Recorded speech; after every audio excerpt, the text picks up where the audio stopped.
ಅಣ್ಣ ರಾವಣಾಸುರ. ಮನೇಲಿ ಎಲ್ಲರೂ ರಾಮ ಆಗು ಅಂದ್ರು. ಟ್ರೈ ಮಾಡ್ದೆ, ಹೈ ವ್ಯಾಲ್ಯೂಸ್ ಗೊತ್ತಾಗ್ತಾ ಇದೆ, ಬೇಡಪ್ಪ ಸವಾಸ ಬೇಡ, ಅಟ್ಲೀಸ್ಟ್ ರಾವಣ ಆಗೋಣ ಅಂತ ಡಿಸೈಡ್ ಆಗಿ ರಾವಣಾಸುರನ ಸ್ಟೋರಿನ ಸ್ಟಡಿ ಮಾಡೋಣ ಅಂತ ಸುಮಾರು ಪುಸ್ತಕಗಳನ್ನ ತರಿಸ್ಕೊಂಡು ಓದ್ದೆ. ಅಣ್ಣ ಓದ್ತಾ ಇದ್ರೆ ಗೊತ್ತಾಗ್ತಾ ಇದೆ, ನಾನ್ ಯಾವ ದೇವ್ರನ್ನು ಬೈತಾ ಇಲ್ಲ ಸ್ವಾಮಿ, ರಾವಣಾಸುರನ್ನು ಹೊಗಳ್ತಾ ಇದೀನಿ ಅಷ್ಟೇ. ಇದರಲ್ಲಿ ಯಾರಾದ್ರೂ ಹರ್ಟ್ ಆಗೋ ಪ್ರಮೇಯನೇ ಇಲ್ಲ, ಯಾಕಂದ್ರೆ ನಾನು ಯಾರನ್ನು ಬೈತಾ ಇಲ್ಲ. ಅಣ್ಣ ರಾವಣಾಸುರನ ಸ್ಟೋರಿ ಓದ್ತಾ ಇದ್ರೆ ಯಾಕೋ ಕೊನೆಯಲ್ಲಿ ಕಣ್ಣಲ್ಲಿ ನೀರ್ ಬರಕ್ ಸ್ಟಾರ್ಟ್ ಆಗುತ್ತಣ್ಣ. ಲಿಟ್ರಲಿ ಕಣ್ಣಲ್ಲಿ ನೀರ್ ಬರುತ್ತೆ ಅಣ್ಣ. ಮಹಾ ಮೇಧಾವಿ ಅವನು 4 ವೇದಗಳು 6 ಶಾಸ್ತ್ರಗಳನ್ನ ಎಲ್ಲ ಪಾಂಡಿತ್ಯ ಬರೆದ. He was well scholar. ಅವನು ಒಬ್ಬ ಪ್ಯೂರ್ಲಿ ನಾಲೆಡ್ಜ್ ಪರ್ಸನ್. ಆ ರಾಮಾಯಣ ಪ್ರಕಾರ ಹೋದ್ರು ಕೂಡ ನಾವು ರಾವಣಾಸುರ ಸತ್ತೋಗೋ ಟೈಮಲ್ಲಿ ಆ ರಾಮನೇ ಲಕ್ಷ್ಮಣನ್ ಕಳಿಸಿ ರಾವಣಾಸುರನಿಂದ ರಾಜನೀತಿನ ಕಲ್ತ್ಕೋಪ, ಆ ಪಾಠನ ಹೇಳಿಸ್ಕೊಂಡ್ ಹೋಗು ಅಂತ ಹೇಳ್ತಾನೆ. ಅಷ್ಟು ಶ್ರೇಷ್ಠ ವಿದ್ವಾಂಸ ಪಂಡಿತ ರಾವಣಾಸುರ ಅಣ್ಣ.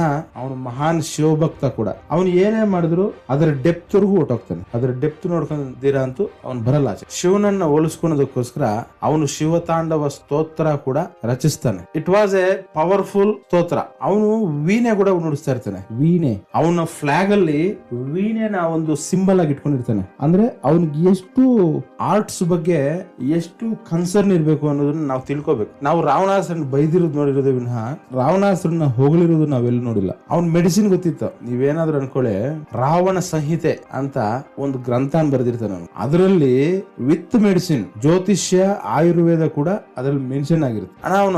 ಅವನ ಲಂಕೆನ ಎಷ್ಟು ಪ್ರೀ ಪ್ಲಾನ್ಡ್ ಆಗಿ ರಚಿಸ್ಕೊಂಡಿರ್ತಾನಂದ್ರೆ ಅದಕ್ಕೆ ಸ್ವರ್ಣ ಲಂಕೆ ಅಂತ ಹೆಸರು ಕೂಡ ಬಂದ್ಬಿಟ್ಟಿರುತ್ತೆ. ಪುರಾಣಗಳಲ್ಲೆಲ್ಲ ಸ್ವರ್ಣ ಲಂಕೆ ಅಂತ ಅದನ್ನ ಕರೀತಾರೆ.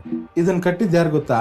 ಆವತ್ತಿನ ಬಿಲ್ಡರ್, ಎಂಜಿನಿಯರ್, ಆರ್ಕಿಟೆಕ್ಟ್, ದೇವಶಿಲ್ಪಿ ವಿಶ್ವಕರ್ಮನ್ ಕಟ್ಟಿರ್ತಾನೆ. ಇದು ಕಂಪ್ಲೀಟ್ಲಿ ಗೋಲ್ಡ್ ಇಂದ ಮಾಡಲ್ಪಟ್ಟಿದೆ. ಅದಕ್ಕೆ ಅದನ್ನ ಸ್ವರ್ಣ ಲಂಕೆ ಅಂತ ಕರೀತಾರೆ. ಅಲ್ಲಿ ಗೋಡೆಗಳು, ಗೋಪುರಗಳು ಎಲ್ಲ ಚಿನ್ನದೇನ. ಪ್ರತಿಯೊಂದು ಮನೆನೂ ಚಿನ್ನದಿಂದ ಡೆಕೋರೇಟ್ ಆಗಿದ್ವು. ಸಿಟಿ ಸುತ್ತಲೂ ಬಿಗ್ಗೆಸ್ಟ್ ಗೋಡೆಗಳೆಲ್ಲ ಗೋಲ್ಡ್ ಇಂದ ಕವರ್ ಆಗಿದ್ವು. ಈವನ್ ಹನುಮಂತ ಫಸ್ಟ್ ಟೈಮ್ ಅಲ್ಲಿ ಅದನ್ನ ನೋಡಿದಾಗ ಅವನಿಗೆ ಆಶ್ಚರ್ಯ ಹೋಗಿರುತ್ತೆ, ಏನಪ್ಪಾ ಇಷ್ಟು ಬ್ರೈಟ್ನೆಸ್ ಇದೆ ಇದು ಅಂತ.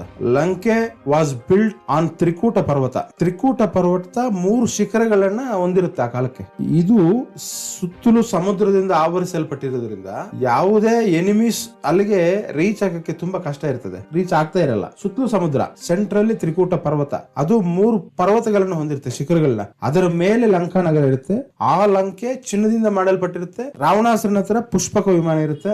ಇಲ್ಲಿ ಒಂದು ಪಾರ್ಕ್ ಕೂಡ ಇರುತ್ತೆ, ವೆರಿ ಬ್ಯೂಟಿಫುಲ್ ಪಾರ್ಕ್. ಅದರ ಹೆಸರು ಅಶೋಕವನ. ಮರಗಳು ತುಂಬಾ ಸುಂದರವಾಗಿರ್ತವೆ. ಸೀತೆನ ಅಲ್ಲೇ ಇಟ್ಟಿದ್ದು. ಈವನ್ ರೋಡ್ಸ್, ಆರ್ಕಿಟೆಕ್ಚರ್ ಎಲ್ಲ ತುಂಬಾ ರೆಗ್ಯುಲೇಟೆಡ್ ಆಗಿ, ಡಿಸಿಪ್ಲಿನ್ ಆಗಿ ಮಾಡಲ್ಪಟ್ಟಿರ್ತವೆ. ಈವನ್ ಎಲಿಫೆಂಟ್ಸ್, ಚಾರಿಯಟ್ಸ್, ಕುದುರೆ ರಥಗಳು, ಅವು ಕೂಡ ಈಸಿಲಿ ಮೂವ್ ಆಗೋ ತರ, ಟರ್ನಿಂಗ್ ಆಗೋ ತರ ಈ ಒಂದು ರೋಡ್ಗಳನ್ನ ಮಾಡಲ್ಪಟ್ಟಿದೆ. ರಾವಣಾಸುರ ಒಂದು ರೀತಿಯಲ್ಲಿ ಅವ್ರ ಕಂಟ್ರಿನಲ್ಲಿ ಈಕ್ವಾಲಿಟಿನ ಮೇಂಟೈನ್ ಮಾಡಿದ್ನು ಅಂತ ನನಗೆ ಈ ಬುಕ್ಸ್ ಎಲ್ಲ ಓದೋದ್ರಿಂದ ಅರ್ಥ ಆಗ್ತದೆ. ಆತನು ಒಂದು ರೀತಿಯಲ್ಲಿ ಯುದ್ಧ ಪಿಪಾಸಿ. I mean he was a good warrior, great warrior. ಸುಮಾರು ಜನಕ್ಕೆ ಆತನ ನೋಡಿದ್ರೆ ಹೊಟ್ಟೆ ಉರಿ. ಯಾರ್ಯಾರಿಗೆ ಅಂತ ಹೇಳ್ತೀನಿ ಮುಂದೆ, ಈ ವಿಡಿಯೋದಲ್ಲಿ ಹೇಳಲ್ಲ. ಅವ್ರನ್ನೆಲ್ಲ ಯಾವ ರೀತಿ ಜಯಿಸ್ದ, ಈತನಿಗೆ ರಾವಣಾಸುರನಿಗೆ ಆಗಿದ ಮೋಸ ಏನು, ನಂಬಿಕೆ ದ್ರೋಹ ಯಾರು ಮಾಡಿದ್ರು, ಚಿಕ್ಕಂದಳ್ಳಿ ಆತನಿಗೆ ಯಾವ ರೀತಿಯಾದಂತಹ ಅನುಭವಗಳನ್ನ ಸಮಾಜ ಕೊಡ್ತು, ಆ ಕಷ್ಟಗಳನ್ನೆಲ್ಲ ಎದುರಿಸಿಕೊಂಡು ಸಾಮ್ರಾಜ್ಯ ಯಾವ ರೀತಿ ಕಟ್ಟದ, ಸಂಪೂರ್ಣವಾಗಿ ರಾವಣಾಸುರನ ವ್ಯಕ್ತಿತ್ವನ ನಿಮಗೆ ಒಂದೊಂದೇ ವಿಡಿಯೋದಲ್ಲಿ ಕೊಡ್ತಾ ಬರ್ತೀನಿ.